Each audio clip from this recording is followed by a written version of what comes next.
Greetings, flabby bodies. This is Poetry Taught Poorly, where we teach you everything around poetry, on poetry, in poetry, albeit poorly. Now today, we're going to be looking at how you could have won an Olympic gold medal without ever touching grass, without touching track, without wading in water, by simply writing silently in your room. And we're going to look at how the divorced couple of art and sport need to get back together. We are going to look at poetry in the Olympics. Now I know I'm a little bit late in the game in the releasing of this video, but I ain't waiting 4 years to release it, and the Winter Olympics don't count in my opinion, which is not cope, I swear. So let us just power through like Olympians, okay?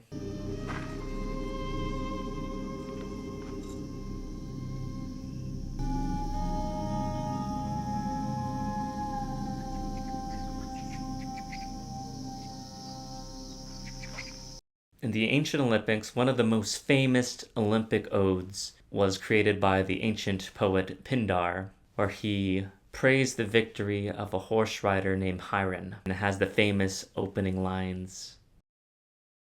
Water is best, gold like fire that is burning during the night is conspicuous, shining beyond other great wealth. But my heart, if you desire, song to celebrate games, look no further than the sun, for another radiant star hotter throughout the empty daytime sky. Nor let us proclaim a contest better than Olympia. Also an aside, this technique where you list a bunch of things and compare it to the true subject that is being talked about in the poem is called a preamble. So these Olympic odes were performed in front of crowds of the court, and they were celebrated as highly as the athletes themselves. Pindar's poem ultimately makes the claim: we need badass people, we need badass athletes to inspire us, and we need talented writers to immortalize those great people. There's a symbiotic relationship between art and sport in the Pindaric view. Unfortunately, sometime after Pindar's little poetry ode reign, the Olympics ceased to exist and were lost into time. Until our resident short king, Pierre de Coubertin, or Baron Pierre de Coubertin, decided that, baby, we need to bring back the Olympics. So Pierre de Coubertin saw sport as almost as a religious thing. He said that sport could bring peace and unity among nations. With that, Pierre de Coubertin heavily advocated for the recreation of the Olympics of old, and he was successful in his creation in 1896, where it was held in Pindar's home, Greece. Now, although Pierre de Coubertin was successful in recreating the Olympics, he had one strong desire, and that desire was to ultimately create eurythmy. And eurythmy just means a harmony between arts and athletics, harmony between mind and body. So Pierre de Coubertin saw that currently people were living a life where art and athletics were separated, and he wanted to bring those together. He saw them as a divorced couple. Pierre wanted athletes to stop being stupid, and he wanted artists to stop being pasty and fat. Hey, I'm a child of divorce. Give me a break. And he finally was able to get his wish in 1912 through the creation of the Pentathlon of Muses. And the Pentathlon of Muses created 5 medal events for sculpture, architecture, literature, music, and painting. The literature category for the Pentathlon of the Muses had the following stipulation: that all literature and poems were written about sport. Only 36 people participated in all these events for the first year in total, and there were only 10 Olympians competing in the literature category. And the German pair won that first gold medal for their poem Ode al Sport. However, Pierre de Coubertin actually was the one who written this in secret under the pseudonym. So a little suspicious that the first gold medalist for literature was the guy who brought back the Olympics. Let's look at the first gold medal winning poem, Ode to Sport. O sport, delight of the gods, distillation of lift, in the grey dingle of modern existence, restless with barren toil, you suddenly appeared like the shining messenger of vanished ages, those ages when humanity could smile. And to the mountain tops came dawn's first glimmer, and sunbeams dappled the forest's gloomy floor. O sport, you are beauty, O sport, you are justice, O sport, you are daring, O sport, you are honor, O sport, you are joy. Ring-a-ding-ding, baby. Looking past the phrase grey dingle, we see that Pierre de Coubertin's vision of sport is one that is essentially the best that humanity has to offer. Sport is beauty, sport is justice, sport is daring, sport is joy. By not participating in sport, you are kind of depriving an avenue of reaching those high values. Now, the poem itself, written in German, by the way, which is impressive from a Frenchman, the poem itself has been described by people as florid, saccharine, and overblown. I myself, not really my thing, but the jurors thought it was hot, so this is what they said about it. The great merit of Ode to Sport, which in our view was far and away the winner of the literature competition, was that it is the very model of what the competition were looking for in terms of inspiration. Not all these Olympic medalist poets were considered bad. There was a Polish poet named Kazimierz Wierzyński, who was actually highly touted in Poland. Kazimierz Wierzyński was a sports journalist who became poet. He combined his sports knowledge with poetry and created his poetry collection, Olympic Laurel, where the entire poetry book seems to be about all the different Olympic events and some of the Olympians of past years. And though it's really hard to find translations of his work, I did find a couple, and I'm going to share you an excerpt from his poem Match Football. Kazimierz Wierzyński, mecz futbolowy. Oto tu jest największe koloseum świata. Tu serce rządz i życia bije najwymowniej. Tu tajemny sens wiąże i entuzjazm brata milion ludzi na wielkiej rozsiadłych widowni. Widownia oszalała, krzyczy, bije brawo, półkole trybun płonie niczym aureola i jak wielka tęsknota za zwycięską sławą tętni okrzyk stadionu: gola, gola, gola. Although the first turnout for the Pentathlon of the Muses was pretty lame, eventually the numbers did start to increase. In 1928, the arts competition received over 1,000 entries into it, and poetry was eventually split into two categories, so you could have got 2 gold medals, epic poetry or lyric literature. But why did the Poetry Olympics fail?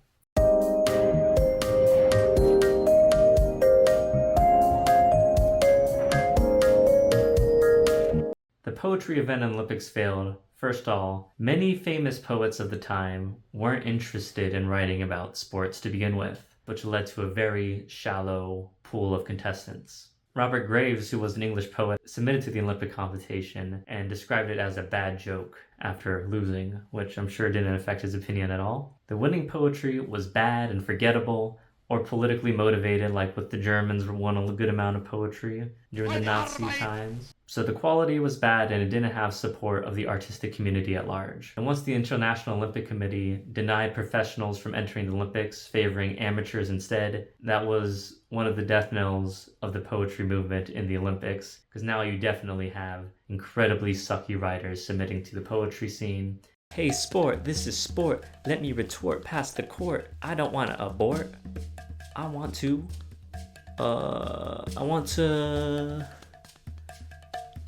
abort. And one of the strongest opponents against the artist events, Avery Brundage, became president of the IOC. And Avery Brundage was seen as taking a revenge shot at the arts community after submitting to the literature events twice and failing both times. So he was probably a little bit bitter about that too. But ultimately, all these factors combined led to the death of poetry as an Olympic event.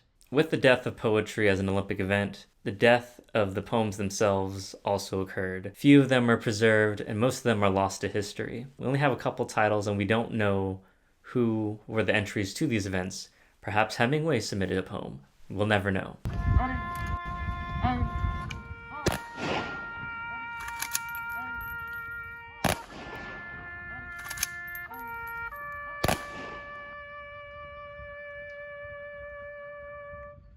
Although these poets try to capture sport in a poetic way, I'm not really sure if it vibes with you guys. So I read the book This Sporting Life. I found these poems interesting, and I think any of them could have medaled if Poetry Olympics remained a thing.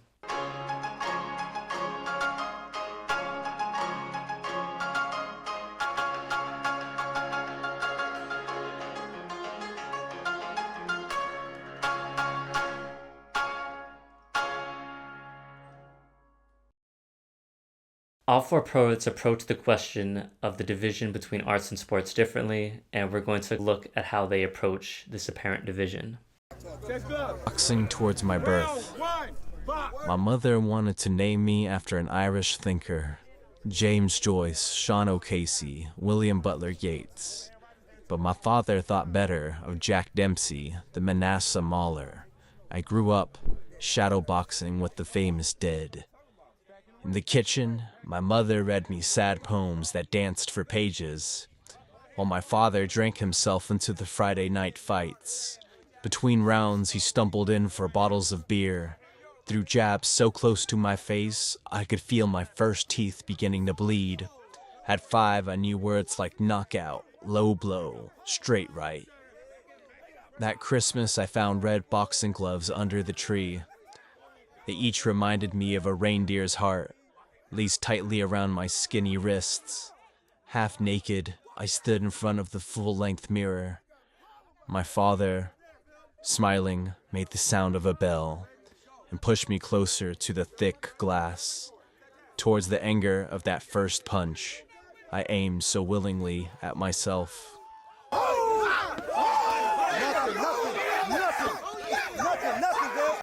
If we look at boxing towards my birth, we can see that there is a clear division in the speaker's mind between intellect or artistry and sport. So mother is shown to be a really caring person and have an interest in poetry and the more intellectual side of things. The father, however, is shown to be a drunken asshole who abuses his kid and has a fascination with sport. His dad gives him boxing gloves, which he has no interest in, to him as a Christmas present. And then he aims those boxing gloves at himself. So by embracing the sport of boxing, he is going down the route of self-hatred. So sport viewed in a very negative light from Jack's poem. Sports, like words, have resonances to them. We have certain assumptions about sports by just our initial impressions about them. So boxing we think as violent. Gymnastics we think as graceful and pretty. And the poet plays off the resonance that boxing already gives. We view boxing as violent, as destructive. And though you can see graceful moves of boxing in the way Tyson moves that are not just violence, and we can find these qualities in other sports that we don't typically think of as violent, such as gymnastics. But the poet here chooses to further that stereotype or that initial impression we have of boxing. Sex without love. How do they do it, the ones who make love without love? Beautiful as dancers, gliding over each other like ice skaters, over the ice, fingers hooked inside each other's bodies, faces red as steak, wine wet as the children at birth whose mothers are going to give them away. How do they come to the God, come to the still waters and not love, the one who came there with them? Light rising slowly as steam off their joined skin. These are the true religious, the purists, the pros, the ones who will not accept a false messiah, love the priest instead of the God. They do not mistake the lover for their own pleasure. They are like great runners. They know they are alone with the road's surface, the cold, the wind, the fit of their shoes, their overall cardiovascular health, just factors like the partner in the bed, and not the truth, which is the single body alone in the universe, against its own best time. In Sex Without Love, we can see Sharon Olds talking about two different sports here. One brief, one at length. Sharon Olds brings up ice skaters. And by simply invoking the act of ice skating and the typical gliding that's done there, it creates a beautiful image because the resonance of ice skating, again, is associated with grace. In the latter half of the section, when we're getting away from all the steak and coming, Sharon Olds praises the virtues that good runners have. Okay, runners take care of themselves and runners are disciplined. Runners are not caught up in all the little factors in their run. Runners are only concerned about their end goal and their end time and being better than they once were. So running is used as a comparison to defining oneself. And one aspect of finding yourself may be having sex with a good amount of people. You making love without love is just your long run into figuring out who you are and what you want in life. And it's understandable. I think Sharon Olds does a good job of using sport as a metaphor to explain that feeling that some people have. From the 2013 Summer Olympics, the poet as reporter, 16, a kind of thanks. Another high jumper after an attempt that succeeds, looking up from the cushions, looking up at the bar, still up there if swaying, and applauded the bar, the sun, the open air, sweat, and the earth, from which momentarily he successfully had fled. I think that this high jumping poem captures most directly the beauty of the sport through poetry. The focus of the entire poem is entirely on this track event, hurtling over a bar. The sport is elevated through the poem. We don't just see it as an act of physicality. We see it as an act of beauty, as an act of freedom, an act of catharsis that is released from the athlete after a successful jump. And this is only can be captured through this intermingling between art and poetry. So art and sport are one at the fullest here, and there is no division in the eyes of this poet. Parallel bars. Like the rings, the parallel bars require great upper body strength. Moves should be performed both above and below the bars with no more than 3 hesitations or stops. The sun reveals the galaxy of dust that drifts in the gym. Some days there is an empty nest in everyone's mood. Their eyes stare out from the dark side of the ground. You must work your way out. Grip the bars and pull yourself into the balance of a handstand. Swing into the currents of dust. Each routine is a journey to a special place. The rails become condor wings that open the ocean where the body blooms into 1,000 leaves. There are still moments when you can see the desert. 3 cows buried in the sand, their bones the faint outline of constellations. Sometimes at dusk, we are just silhouettes, our bodies outlined with light, as if the sun was at our feet, a child. We bend down too, and so, we rotate in a current of gravity. It is hard to die because we are birds who know the joy of falling. Sport is used as a framing device here. It starts off in the first half talking about going to the gym to begin your gymnastics routine practice. But then, second half, you can hardly recognize you're talking about doing a parallel bar routine. It completely drifts away from the sport, but it makes that connection how we are in this on Earth rotating around, similar to the gymnastics event. But I think an interesting thing with this shift in direction in talking about mortality in our life, that we often think athletes and Olympians particularly as these model figures. Their bodies are physically sculpted perfection. Their minds are disciplined. And like Gabby Thomas, who was a Harvard grad, athlete, and hot, they seem like they got it all. But these people have feelings too. And when they are competing, they're carrying baggage with them. Sport is a part of life and daily life. And for that reason, it should be understandable that it's hard to separate the personal aspects of our life with the sport. It's going to show up in that sporting events. It's going to show up when you're competing. There is no separation between the trials outside the sport with life and inside the sport. They are together. They are one. Poetry and sport can have a connection, and the dialogue between art and sport can be made interesting. And we should never be scared about entering this conversation or entering this dialogue. There have been poets who have been athletes. Think of Stephen Crane, Jack Kerouac, and even poets alive today like Pulitzer Prize winner Natalie Diaz, college basketball player, Terrence Hayes, college basketball player. There is a connection between sport and poetry. If you had asked me if there was a relationship between basketball and poetry 5 years ago, I would have said no. They felt completely opposite to me. But I think now I've had enough space from it that I'm finding a lot of the things I found in basketball in poetry, right down to the very rhythm. For me, writing is physical.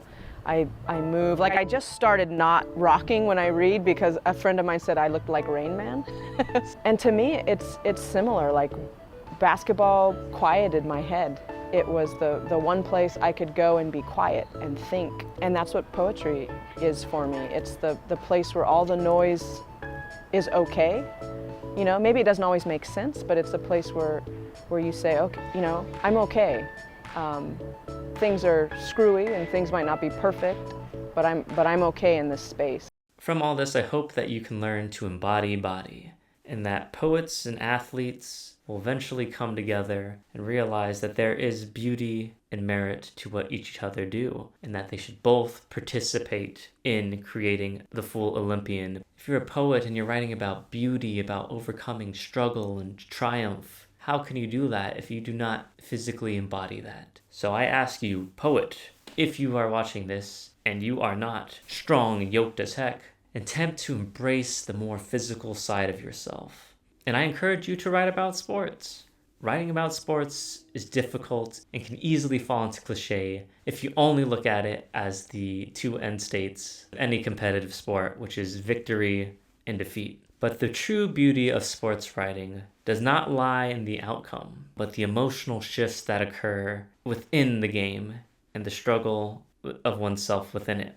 And I hope you can embody that. As Pierre de Coubertin said, the important thing in life is not the triumph, but the struggle. The essential thing is not to have competed, but to have fought well. Please try to embody body, so the broken home between mind and body can become a lively and happy family once again. Thank you again for watching Poetry Taught Poorly. If you liked what you saw, please consider liking and subscribing. And what do you think about this? I hope you get big, I hope you get strong, and I hope you stay poetic. Healthy mind, healthy body. Bye, guys.